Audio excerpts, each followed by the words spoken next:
Parle-moi encore et encore. Peuple de Dieu, il est temps de vous réveiller. Il est temps de s'accrocher à la parole de Dieu. Bien-aimé, Dieu nous a laissé une seule parole.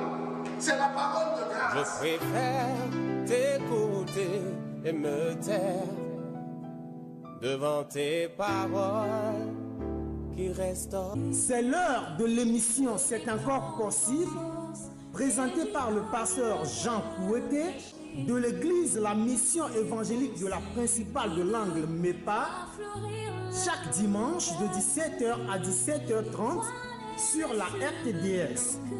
L'église évangélique de la principale de l'Angle MEPA est située à Bekota, non loin du lycée Bekota, en face de la clinique Notre-Dame de la Miséricorde.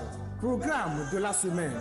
Dimanche de 9h à 11h, culte d'action de grâce.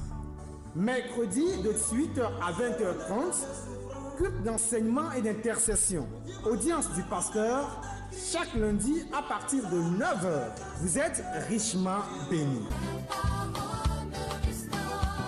C'est plus que l'or, mieux que le diamant, mieux que de l'argent. Merci beaucoup. Seigneur, nous voulons te remercier pour le Dieu que tu es pour nous. Nous remettons encore notre émission entre tes mains. Nous remercions encore notre pays entre tes mains. Bénis ceux et celles qui nous écoutent et fais du bien. Au nom de Jésus-Christ. Amen. Donc nous sommes encore dans notre enseignement. Et aujourd'hui nous allons finir la première partie de la foi vers la connaissance qui est de quoi? De discerner qui vous êtes et de discerner le vrai du faux.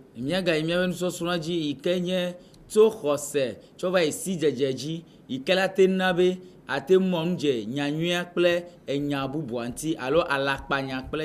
pour cela que nous avons décortiqué Galates 1, 6 et 9 et tout ce que cela concerne jusqu'à présent. Et nous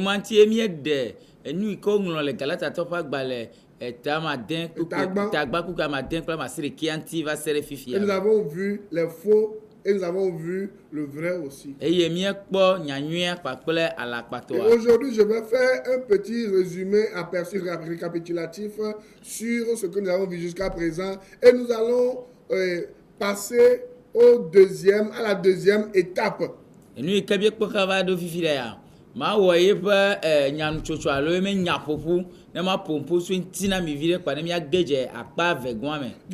de la foi vers la connaissance, nous avons vu que vous avez besoin de vous décider vous-même. Et c'est là votre responsabilité. Et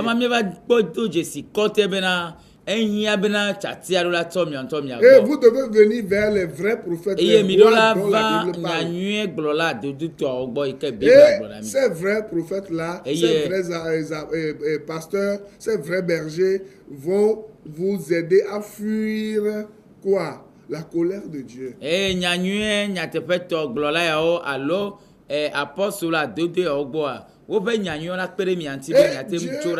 profité de cette émission pour parler aussi aux faux prophètes qui séduisent, qui pompent les enfants de Dieu. Donc,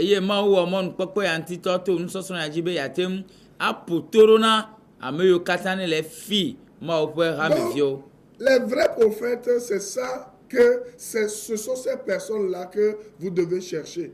Ces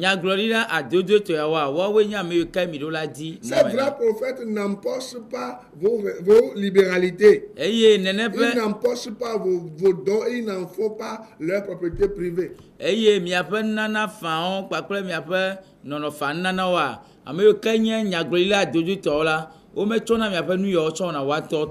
Et ces vrais prophètes, tout ce que les gens donnent à l'église, ils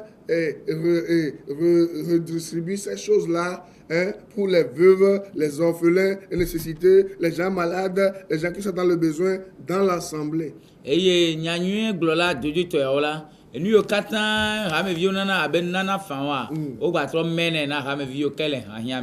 Et les vrais prophètes ont la crainte de Dieu et ils ne laissent pas les fidèles boire l'eau trouble. Ils ne s'attachent pas aux brebis éparses et gardent loin les brebis maigres. Ils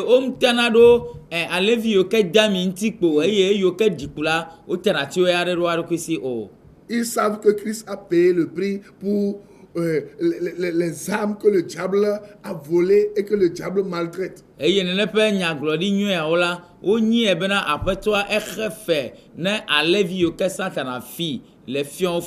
Ils ne vont pas chez les gens dans leur boutique, dans leur bureau, au marché, dans leur maison pour les menacer, pour prendre la dîme. Ils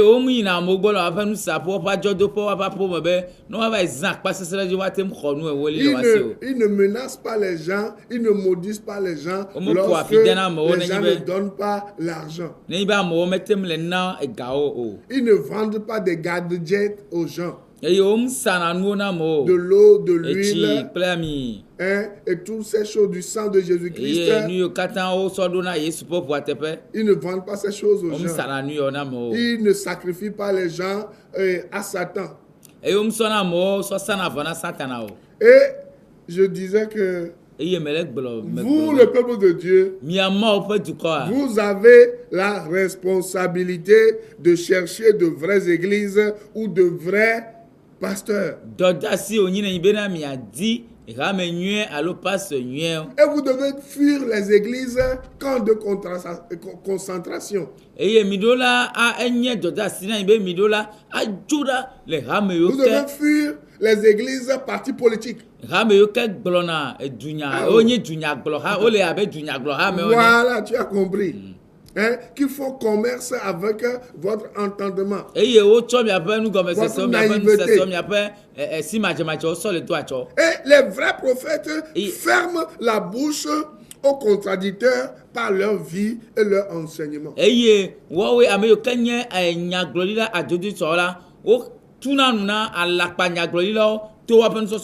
ce que nous faisons à l'église de la grande, la grâce souveraine de Dieu, mais pas la pierre principale que les bâtisseurs avaient rejetée, mais qui est devenue la principale, Jésus-Christ.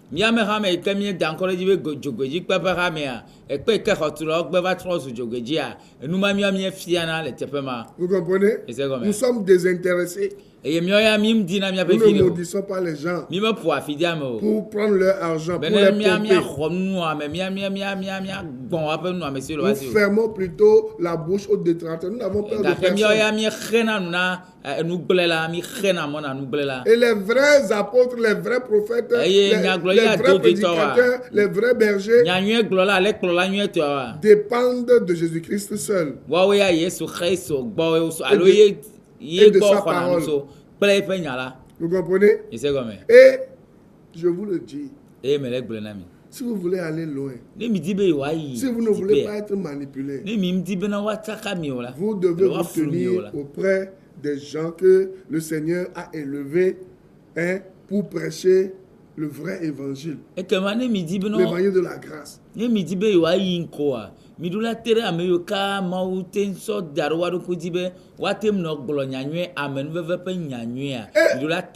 Peu importe l'endroit où ils se trouvent, même s'ils sont loin de vous, faites votre effort pour aller. Écoutez, lorsque la parole de Dieu sort, lorsque la parole de grâce sort, l'apôtre Paul a dit, je n'ai pas honte de l'évangile, car c'est une puissance de Dieu pour apporter le salut. Donc, lorsque vous êtes sous l'évangile de la grâce, qui est la puissance de Dieu, vous trouvez solution à tout vos besoins. Vous trouvez la guérison, vous trouvez le boulot dont vous avez besoin, vous trouvez la femme dont vous avez besoin, l'homme dont vous avez besoin, le bien-être holistiquement, vous avez tout ce dont vous avez besoin. Parce que Jésus a dit, Jean 6:63, les paroles que je vous ai dites sont esprit et vie.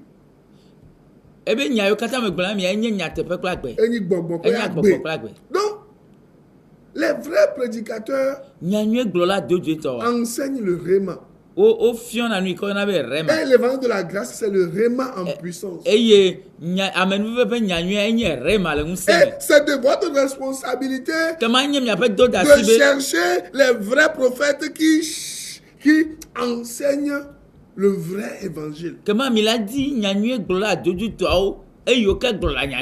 Et même dans le mensonge qui est un peu partout enseigné aujourd'hui, Dieu garde toujours un reste qui sont fermes, qui sont à son service, même s'ils n'ont pas ce qu'ils ont à manger. Vous savez, cette émission est une autoproduction. Ce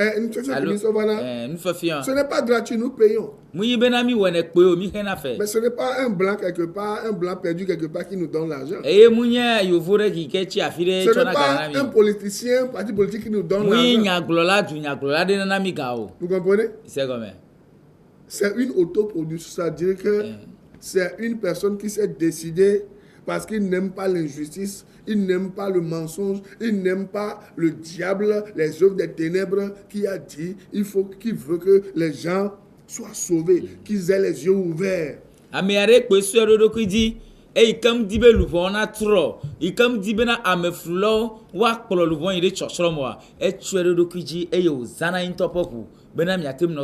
autant d'Élie.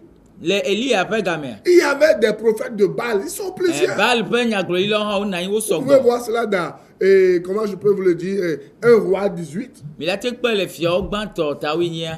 étaient méchants. Il grugeait le peuple. Mais Dieu, ce que j'aime chez lui, il a réservé des prophètes qui n'ont pas fléchi les genoux devant Baal. Et l'une des caractéristiques des vrais prophètes est qu'ils n'acceptent pas le culte de la personnalité. Ils donnent gloire à Dieu et à Jésus-Christ seulement. Et ils indiquent ce Jésus aux gens. Ils ne disent pas Branham a dit. Ils ne disent pas mon Dieu, le Dieu de. Le Dieu de Dieu donné. Le Dieu de Fokodio. Le Dieu de papa ceci ou papa cela. Non. Ils invoquent Jésus-Christ et Jésus-Christ seul. Hein? Idaouza a dit. Non. Confucius a dit. Le démon là que je sers a dit.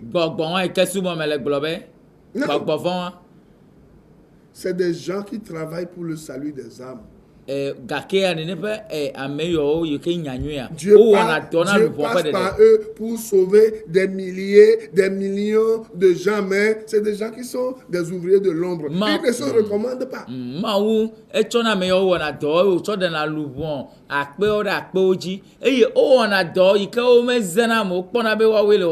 Ils se considèrent comme des ouvriers inutiles. Ils ne se glorifient pas de faire des miracles, de parler en langue, de guérir et de faire ceci, de faire cela. Non.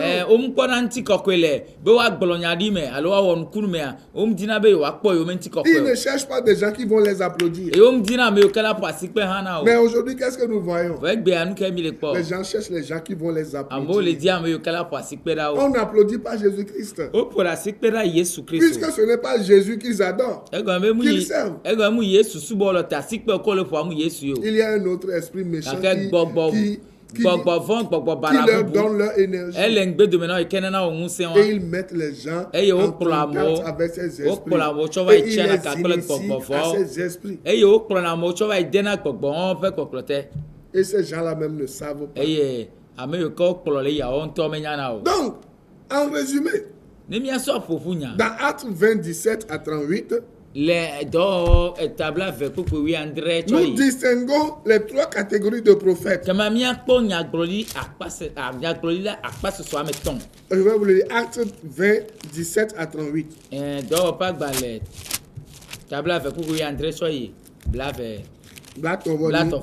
Actes 20. Oui. Je vais lire rapidement. Hein. Et n'essaie pas d'interpréter, je vais englober tout. Jésus leur dit, j'ai dit Acte 20, non? Acte 20. À partir du verset 17. Acte 20, à partir du verset 17. Il dit, cependant, le milieu Paul envoya chercher à Éphèse les anciens de l'église. Lorsqu'ils furent arrivés vers lui, il leur dit, vous savez de quelle manière, depuis le premier jour où je suis entré en Asie, je me suis sans cesse conduit avec vous, servant le Seigneur en toute humilité. Ça, c'est les caractéristiques des vrais prophètes. En toute humilité, avec larmes et au milieu des épreuves que me suscitaient les embûches des Juifs. Vous savez que je n'ai rien caché de ce qui vous est utile et que je n'ai pas craint de vous prêcher et de vous enseigner publiquement et dans les maisons, annonçant aux Juifs et aux Grecs la repentance envers Dieu et la foi en notre Seigneur Jésus-Christ. Vous voyez, non? Les vrais prophètes, ils enseignent quoi? La repentance. Et poussent les gens vers le Seigneur Jésus-Christ. Vous voyez, non? Il dit, annonçant aux Juifs et aux Grecs la repentance envers Dieu, la foi en notre Seigneur Jésus-Christ.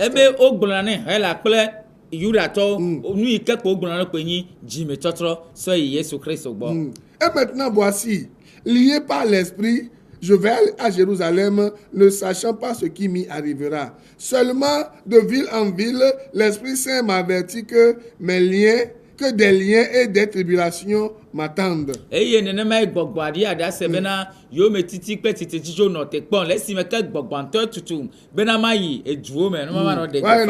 Les vrais prédicateurs vont de ville en ville. Ils prêchent quoi? La repentance, le salut des âmes, le salut en Jésus-Christ. Ils ne mettent pas l'emphase sur eux-mêmes. Mais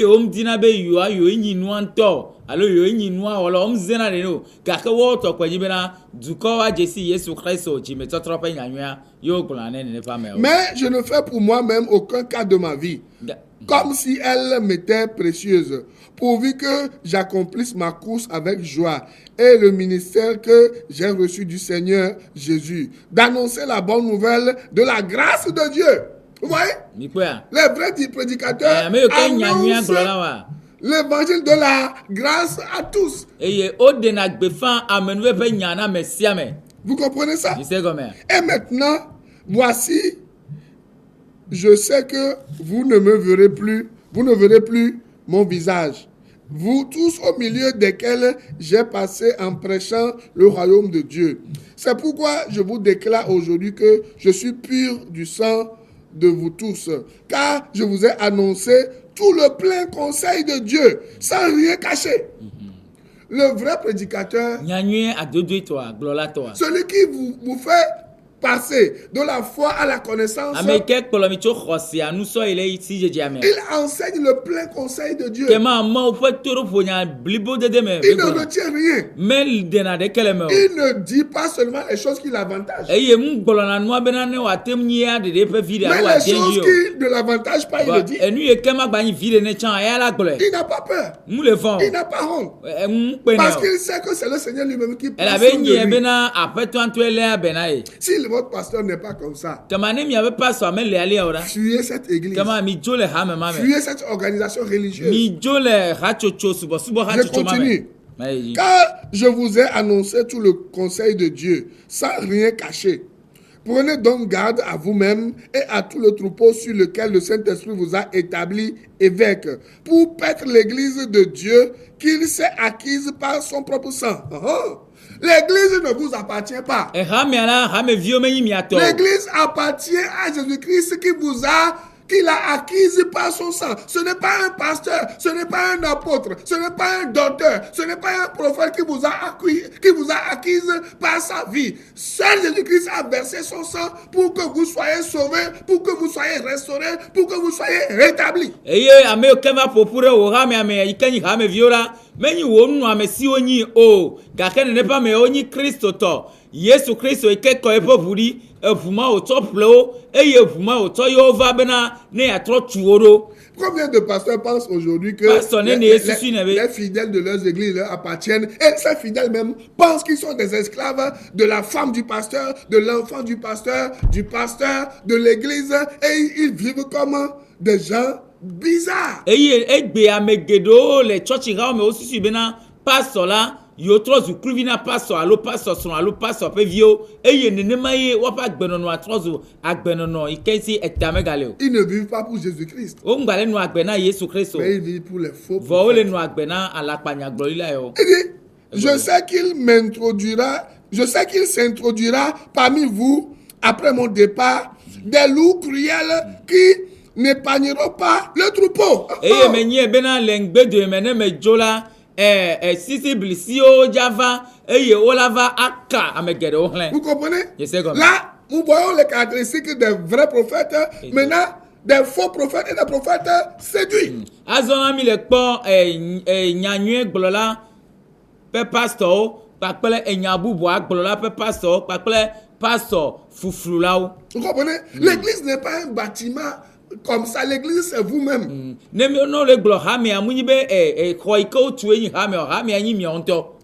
Et je sais qu'il s'introduira parmi vous après mon départ des loups cruels qui n'épargneront pas le troupeau. Et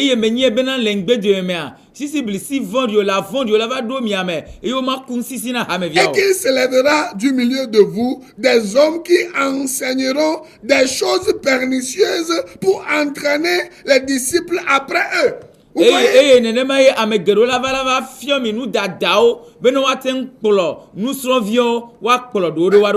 de gens ne sont pas emportés aujourd'hui par ces enseignements où on ne vend que de l'huile, de l'eau, du sang de Jésus-Christ, des faux miracles, où on initie les gens aux démons et tout le monde court vers là-bas.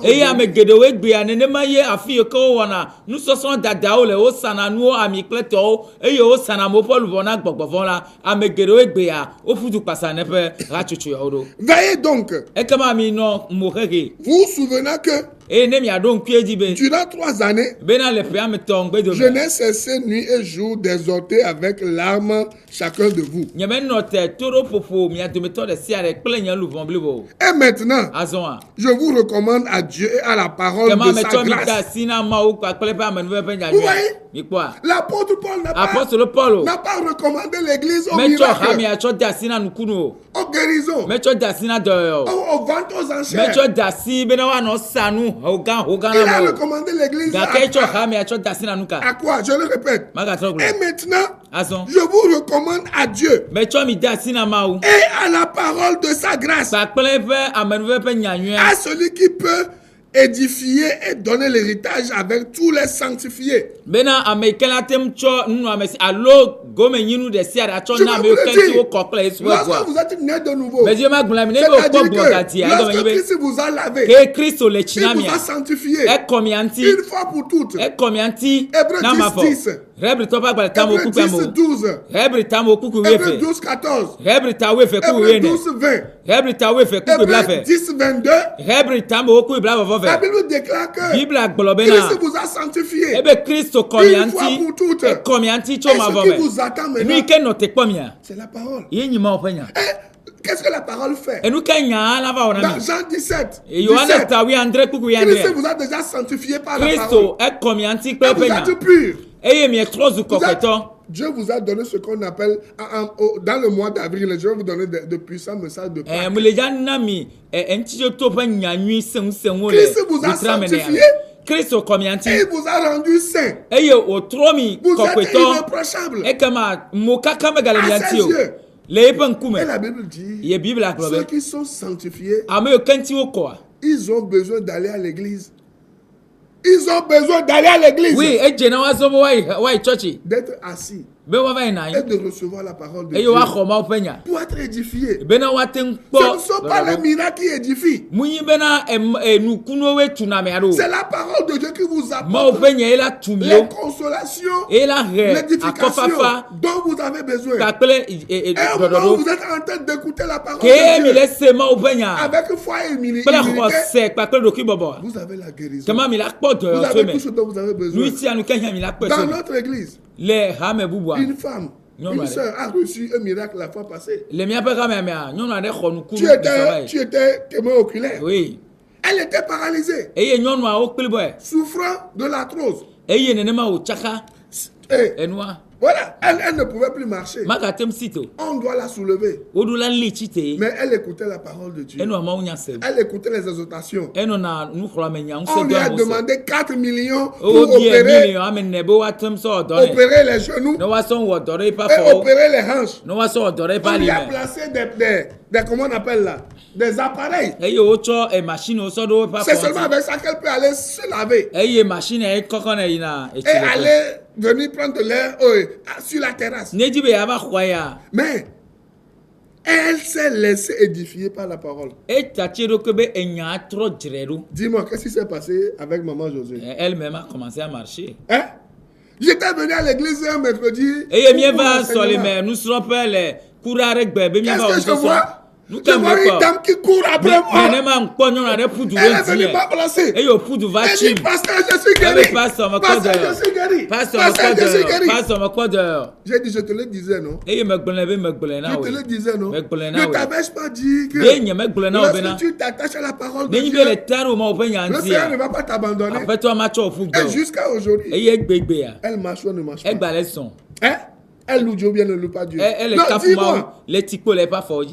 Cette dame, elle était venue à la télé la fois passée. Elle va à la télévision. Lorsque les femmes avaient fêté leur anniversaire. C'est ce que dans notre église, nous ne faisons pas du bruit. Mais Dieu guérit, Dieu fait de grands miracles. Vous comprenez? Je n'aime pas souvent parler, mais je vous recommande la parole. Rapidement, je n'ai pas le temps. Il dit, je n'ai désiré ni l'argent, ni l'or, ni les vêtements de personne. Vous savez vous-même que ces mains ont pourvu à mes besoins et à ceux des personnes qui étaient avec moi. Mais quand j'étais là, je ne vous ai rien demandé. Mais combien de pasteurs, de faux apôtres détestent les gens aujourd'hui quand ils demandent quelque chose, quand tu ne leur donnes pas, tu deviens leur ennemi. Et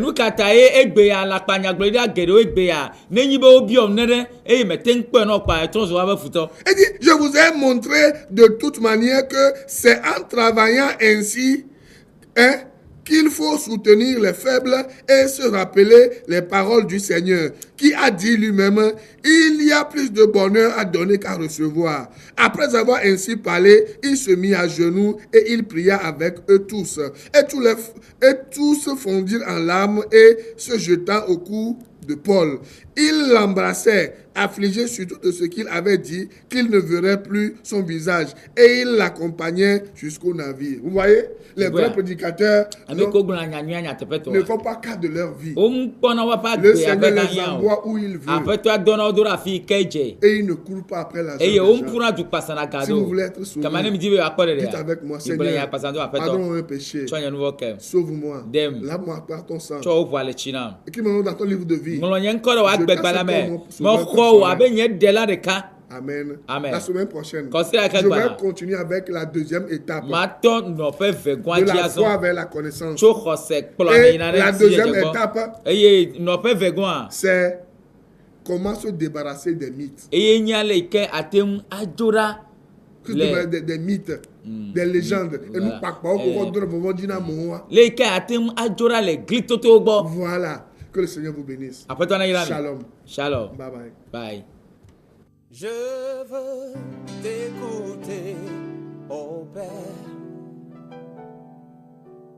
Parle-moi encore et encore.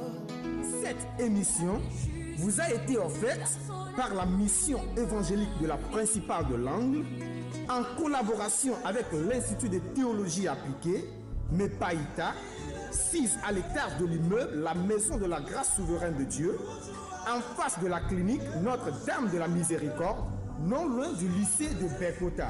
Téléphone 90 04 70 10 22 37 97 52 22 37 97 53. Email mepaïta926@gmail.com. Boîte postale 35 98 Lomé, Togo. Que Dieu vous bénisse. C'est encore possible.